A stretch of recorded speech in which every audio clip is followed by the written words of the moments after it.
Hello friends, in standard 7th, topic number 17, subject general science. Name of the topic is effect. Then in last video we are discussed in the effects of light, that is a scattering of light as well as the shadow obtained from a point source. But in today's video I am discuss here about the shadow obtained from an extended source. You know very well, you observe the diagram in front of you carefully, and then what happens if the cardboard with the pinhole camera is removed.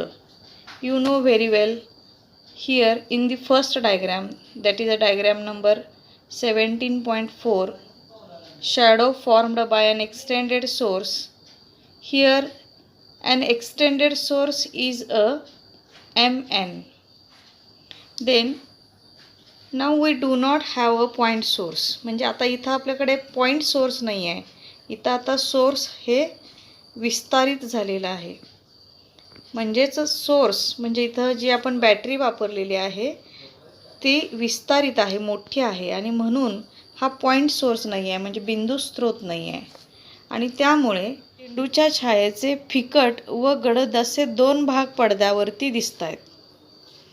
जो भाग BC फिकट असतो त्याला आपण, म्हणजे आता तुम्ही पडद्यावरती बघताय BC हा फिकट भाग आहे, त्याला आपण उपछाया म्हणजेच पेनुम्ब्रा असे म्हणतो. तर आकृतीमध्ये तुम्हाला दिसतंय की पडद्यावरती AD हा भाग गडद दिसतोय, आणि तो AD हा भाग जो गडद आहे त्याला आपण प्रछाया म्हणजेच अंब्रा असे म्हणतो. Means the faint part BC is called as a penumbra and the dark part AD is called as a umbra. Here let us see what happens in the following activity when the ball is bigger than the extended source. म्हणजेच आपण जर विस्तारित स्रोतापेक्षा आपण चेंडू मोठा घेतला काय होत, तर तेव्हा त्याची छाया काय होत, कशी असते हे आपण पाहूया. विस्तारित स्रोत आणि चेंडू यामध्ये अंतर कायम ठेवून जर पडदा आपण दूर दूर सरकवला तर अशा चेंडूच्या छायेचे निरीक्षण केल्यानंतर, म्हणजेच when the ball is bigger than an extended source, keeping the distance between the extended source and the ball constant, move the screen further and further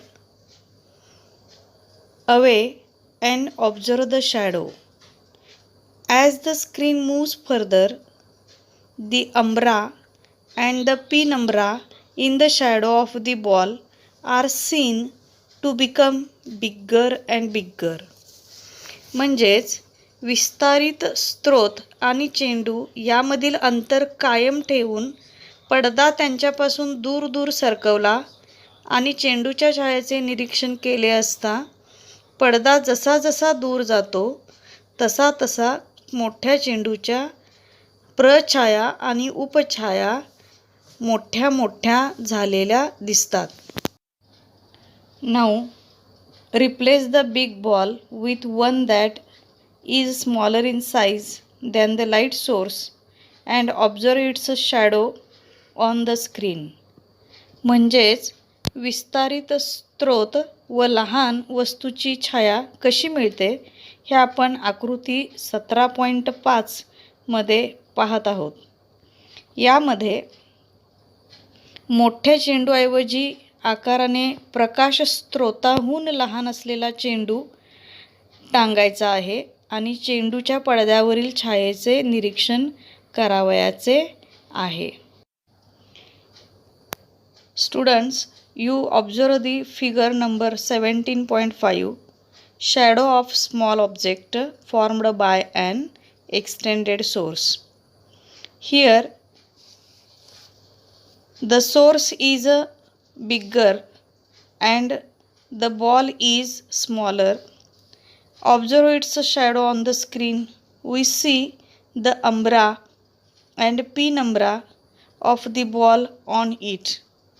Now, without moving the light source and the ball, move the screen further away from the ball and observe its shadow. म्हणजेच चेंडूच्या प्रछाया आणि उपछाया पडद्यावरती दिसतात. आता प्रकाश स्रोत आणि चेंडू न हलवता पडदा चेंडूपासून दूर दूर सरकवला आणि चेंडूच्या छायेचे निरीक्षण केले असता असे दिसून येते की पडदा जसा जसा दूर जातो तसतशी चेंडूची प्रछाया लहान लहान होत जाते. As the screen moves further, the umbra becomes smaller and smaller and at a certain point it disappears. म्हणजेच पडदा जसा जसा दूर जातो तसतशी चेंडूची प्रछाया लहान लहान होत जाते आणि एका विशिष्ट अंतरावर ती पूर्णपणे नाहीशी होते. विद्यार्थी मित्रांनो, आता आपण विस्तारित स्रोतामुळे मिळणारी छाया, त्यामध्ये उपछाया म्हणजे पीनम्रा आणि प्रछाया म्हणजे अम्रा कशी तयार होते हे पाहिले. यानंतर विस्तारित स्रोत व लहान वस्तूची छाया कशी असते याबद्दल देखील आपण माहिती बघितली. आता यानंतर आपण ग्रहण कसे तयार होतात, ग्रहण म्हणजे नेमके काय, म्हणजेच eclipses, how eclipses are formed याविषयी आपण अधिक माहिती जाणून घेणार आहोत. Then eclipses. What is an eclipse? म्हणजे ग्रहण म्हणजे नेमके काय? The moon revolves about the earth. विद्यार्थी मित्रांनो, तुम्हाला माहीतच आहे पृथ्वीभोवती चंद्र फिरतो. रिव्हॉल्व म्हणजे भ्रमण करणे, परिभ्रमण करणे. अँड मून म्हणजे चंद्र, अर्थ म्हणजे पृथ्वी. Here and the earth along with the moon. आणि चंद्रासह पृथ्वी सूर्याभोवती फिरते. Revolves around the sun. आणि याच्यासोबतच त्या सूर्याभोवती फिरत असतात, म्हणजे चंद्रासह पृथ्वीसुद्धा सूर्याभोवती फिरत असते. Their orbits of revolution are all different.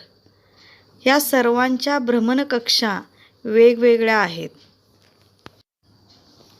When the sun, the moon and the earth come in a straight line, an eclipse is said to have taken place. म्हणजेच जेव्हा सूर्य, चंद्र, पृथ्वी एका सरळ रेषेत येतात तेव्हा ग्रहण लागले असे म्हणतात. Eclipses often occur in the solar system. There are two types of eclipses are seen in our solar system, that is a solar eclipse and lunar eclipse. Means solar eclipse means Surya Grahan and lunar eclipse means Chandra Grahan. Now we will study here about solar eclipse. म्हणजे आता आपण सूर्यग्रहण कसे होतात याविषयी अधिक माहिती घेणार आहोत. During it's revolution, when the moon comes between the sun and the earth, a shadow of the moon is cast on the earth and the sun cannot be seen from the part in the shadow. This is called a solar eclipse. म्हणजेच चंद्र जेव्हा फिरता फिरता म्हणजेच परिभ्रमण करत असताना सूर्य व पृथ्वी या दोघांच्या दरम्यान चंद्र येतो, तेव्हा चंद्राची सावली पृथ्वीवरती पडते आणि त्यामुळे तेवढ्या भागातून सूर्य दिसत नाही. त्याला सूर्यग्रहण असे म्हणतात. यासाठी आपण आकृतीमध्ये पाहू शकता. सूर्यग्रहणाची जी आकृती आहे याच्यामध्ये सूर्य आणि पृथ्वी याच्यामध्ये चंद्र आलेला आहे. ते तीनही एका सरळ रेषेत असतात. तेव्हा चंद्र मध्ये आल्यामुळे चंद्राच्या आकारा इतका भाग, भूभाग म्हणजे तिथून जाणारे प्रकाश, सूर्यप्रकाश किरण इथं अडवले जातात आणि तेवढा भाग पृथ्वीवरती तेवढी त्याची जी उपछाया पडते, त्या भागामध्ये सूर्य दिसत नाही. त्यावेळेला सूर्यग्रहण झाले असे म्हणतात. A solar eclipse is seen only on a new moon day. म्हणजे सूर्यग्रहण हे नेहमी अमावस्येलाच दिसते. The solar eclipse may be either partial or total. म्हणजे इथं पार्शल याचा अर्थ आहे काही प्रमाणात, आंशिक, आणि टोटल म्हणजे संपूर्ण. म्हणजेच सूर्यग्रहण हे आंशिक म्हणजे काही प्रमाणातच किंवा पूर्ण पण असू शकते. Sometimes the solar disc is completely covered by the moon. काही वेळेला सूर्यबिंब चंद्रामुळे पूर्णपणे झाकले जाते, तेव्हा खग्रास सूर्यग्रहण असे म्हणतात.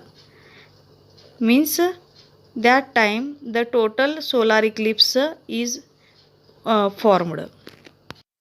इथे टोटल सोलार इक्लिप्स म्हणजेच खग्रास सूर्यग्रहण होय. When the solar disk is not covered fully by the moon, we have a partial solar eclipse is seen. म्हणजेच जेव्हा सूर्यबिंब चंद्रामुळे पूर्णपणे झाकले जात नाही, तेव्हा खंडग्रास सूर्यग्रहण होते. Then, during a solar eclipse, ultraviolet rays which are harmful to us reach the earth. सूर्यग्रहणाच्या वेळी हानिकारक अतिनील किरणे पृथ्वीवर पोहोचतात. A solar eclipse should never be watched with the naked eye. म्हणूनच सूर्यग्रहण हे उघड्या डोळ्यांनी कधीही बघू नये. A special type of goggles should be used for this purpose. म्हणजे सूर्यग्रहण आपल्याला पाहावयाचे असेल तर विशिष्ट प्रकारचे काळे चष्मे तेव्हा वापरावेत. Then next type of eclipse is a lunar eclipse, means चंद्रग्रहण. You observe second diagram of this lunar eclipse. Here in between sun and moon there is a earth is in between these two.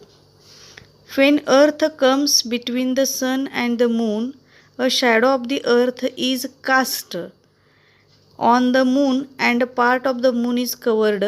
This is called a lunar eclipse.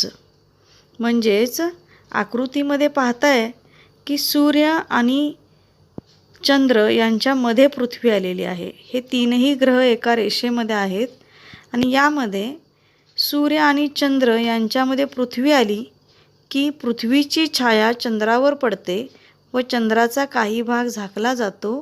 त्याला चंद्रग्रहण असे म्हणतात. A lunar eclipse is seen only on a full moon night. म्हणजेच चंद्रग्रहण फक्त पौर्णिमेलाच दिसते. Full moon night म्हणजेच पौर्णिमा. If the whole moon comes in the shadow of the earth it is a total lunar eclipse. पृथ्वीच्या सावलीत पूर्ण चंद्र आला तर खग्रास चंद्रग्रहण घडते. टोटल लुनार इक्लिप्स म्हणजेच खग्रास चंद्रग्रहण. When the shadow of the earth is cast only on a part of the moon, it is a partial lunar eclipse. म्हणजेच चंद्राच्या काही भागावर पृथ्वीची छाया पडली तर फक्त काही भागावरच पृथ्वीची छाया पडत असेल तर त्यास खंडग्रास चंद्रग्रहण असे म्हणतात किंवा त्याला खंडग्रास चंद्रग्रहण घडले असे म्हणतात. You can watch a lunar eclipse with the naked eye. सूर्यग्रहणासारखं सूर्यग्रहणा बघण्यासाठी आपल्याला गॉगलची आवश्यकता असते, पण चंद्रग्रहण उघड्या डोळ्यांनी पाहता येते. A lunar eclipse can be seen over a period of few hours. म्हणजेच चंद्रग्रहण काही तास दिसू शकते. विद्यार्थी मित्रांनो, here one note is there. For more information, refer to the lesson The Sun, the Moon and the Earth in the geography textbook.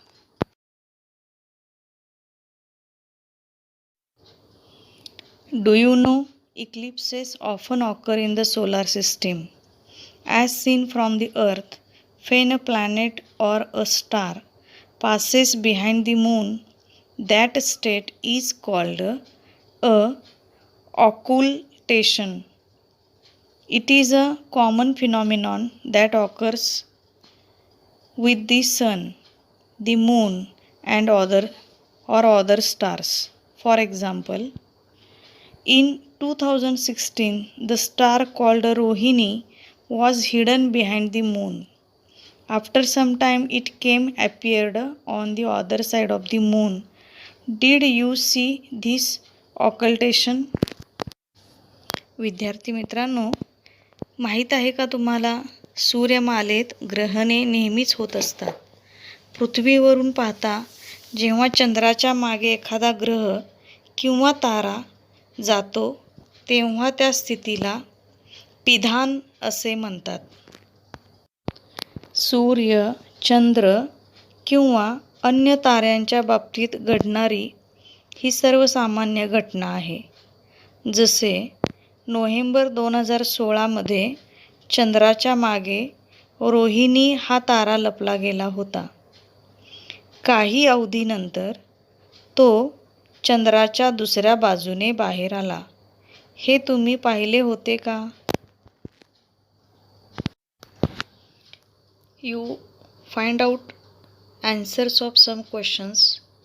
Question number 1 is time periods of lunar and solar eclipse. Question 2, various eclipses in the past and relevant interesting information about them. And the question 3 is eclipses and transits which will occur in the near future.